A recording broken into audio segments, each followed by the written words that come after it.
Well, here I am, folks. I'm back for my sixth season of letting you know my opinions about Syracuse sports, about Buffalo Bills football, and assorted current events.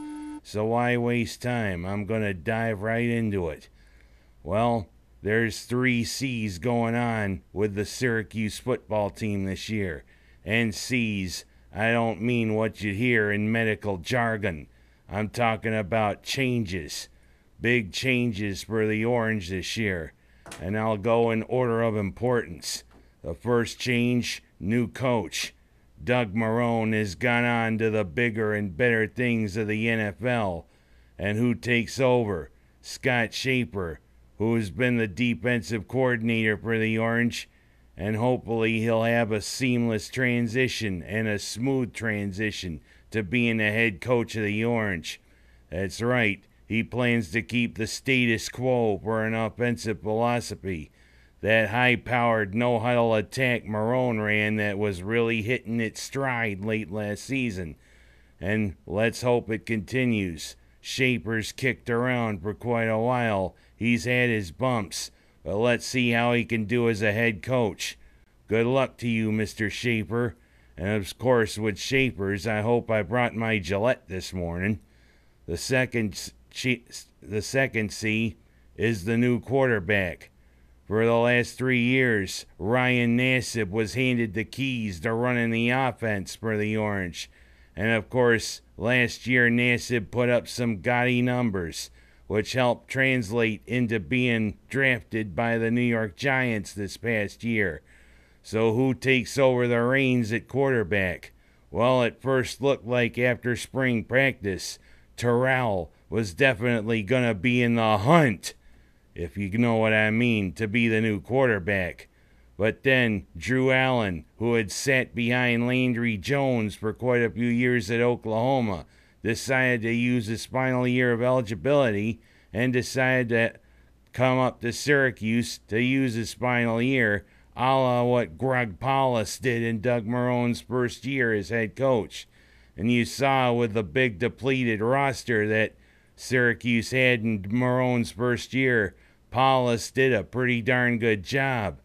Well, this is kind of a similar situation, albeit we don't have the depletion.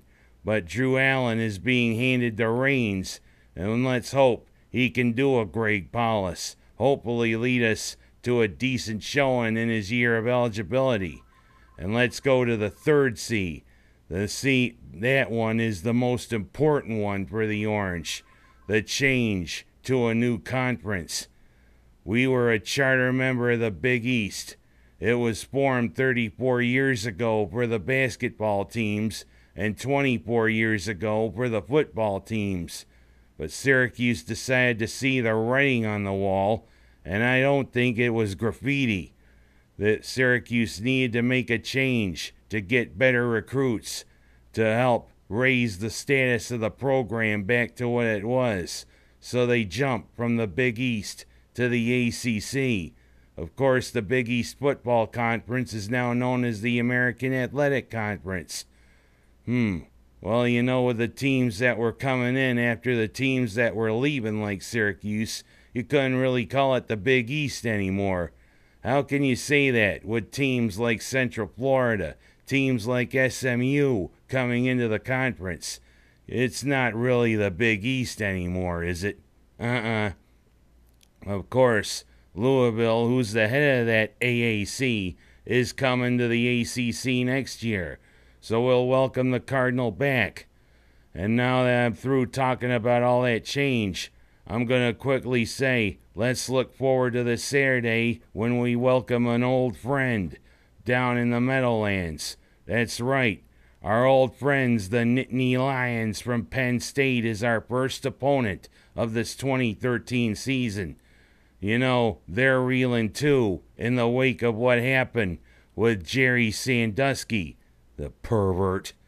Of course, you see what they did with Joe Paterno in the aftermath, which I still think was degrading and I still think was a low blow.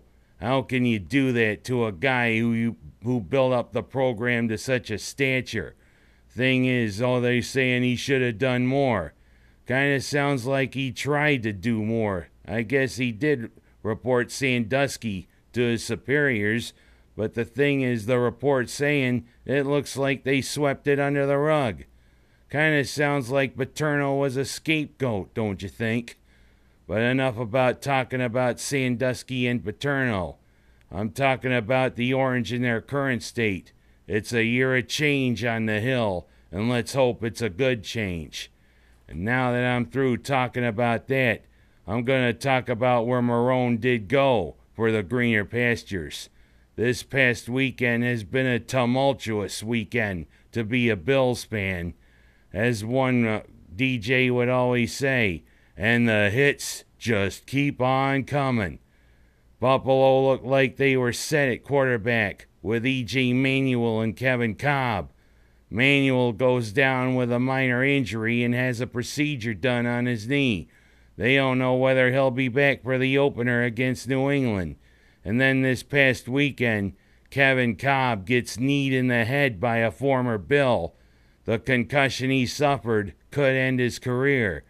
Thing is, I'm sick and tired of hearing all the naysayers about Cobb. Everybody was saying Manuel should get the start. Why are they doing this to Cobb? Why is Cobb penciled in as the starter? Hey, I'm willing to give anybody a chance. But to all those yutzes who wish that Cobb won't be the starter, I hope you're satisfied. Meet Mr. Frying Pan. Well, now look what Buffalo has done. Signed former Heisman winner and one who's had a disappointing pro career, Matt Leinart, to a contract, and also traded for Thaddeus Lewis. Thaddeus, what are we, in the 19th century or something? You don't hear that name much anymore. Well, we gotta really stop gap action there at quarterback now, and they penciled in undrafted rookie free agent Jeff Toole to be the starter in week 1. I'm just hoping this is a smokescreen by Marrone, which he is famous for doing. Because speaking of smokescreens, I think I heard this coming from Orchard Park. Do do do do do do do. Well, I don't want to offend any Native Americans anywhere, especially any Native Americans up there around Buffalo. But I digress. What a time to be a Bills fan. When is this stuff gonna end? Bring on the season. Let's hope this circus that has happened the past couple of days stops. Let's hope for something good, Bills fans. And now I'm gonna go on to something that everybody said was really exciting this past week. Our beloved leader stopping in Seneca Falls. Oh yeah, beloved. Not by me. Of course, he had that bus there that was as long as a New York City block coming down 5 and 20. He had every police force within about 50 to 100 miles escorting him, including the Secret Service. But you know, did you have to shut 5 and 20 down for about 2.5 hours? Of course, I was at my place of employment. But the thing is, you had everybody frustrated, trying to get home. 2.5 hours of shutting down the main drag through Seneca Falls, just so somebody important could go to the Women's Rights Historical Center. Yay! Well, you were in Seneca Falls, President. How come you didn't stop at the Men's Hall of Fame? I'm sure Dewey's or Reds could have used the publicity.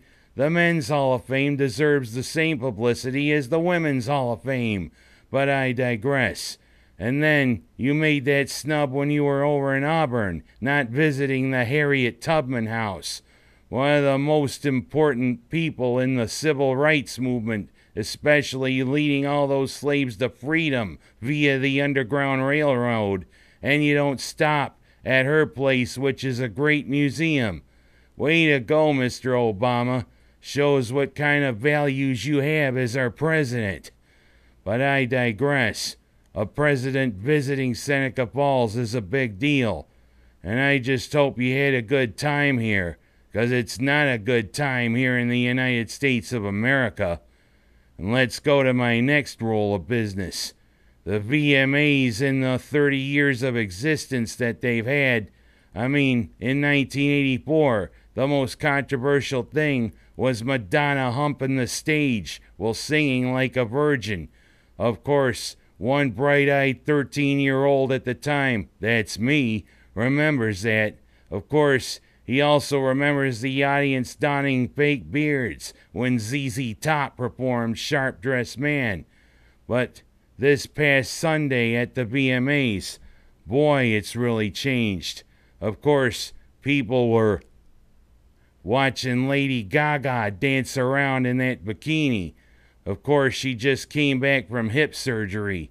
But of course, the big news was Miley Cyrus showing that she's not Hannah Montana anymore in a performance that has really got parents groups buzzing. And you know, Miley Cyrus, my niece really idolized you back when you were Hannah Montana. She loved Hannah Montana and the things, and now she's aghast at what you become. I'm aghast. I know you're 20 years old. I know you're grown up, Miley Cyrus. But please, decency is decency. Do we need the weird hairdo? Do we need the midriff-bearing shirts? They wouldn't let you into the Naval Academy for that. Boy, what has happened to values this day? I mean, Miley Cyrus, the idol of millions, now looking like that. You should have covered up, Miley Cyrus. I mean, I'd like to use a certain word, but I'm not going to. But let's just say I'm aghast at it. And last but not least on this premiere episode of the new season, I'm going to give a shout out to our annual shebang at the end of the summer here in Seneca Falls. The great thing that started 33 years ago to help residents of the southern Italian town where a lot of the immigrants that came to Seneca Falls came from that had a destructive earthquake in 1980. 33 years ago, the two Italian clubs in this village, now hamlet, joined together to produce a festival.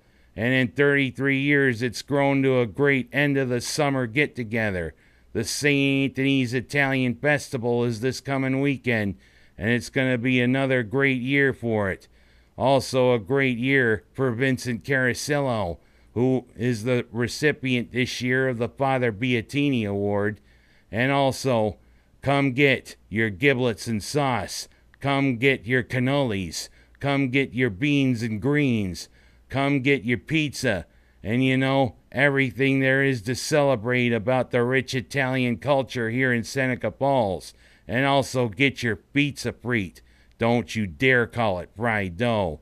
And I'm going to lastly give a shout to the New York State Fair, especially because they got hot air balloon rides this year.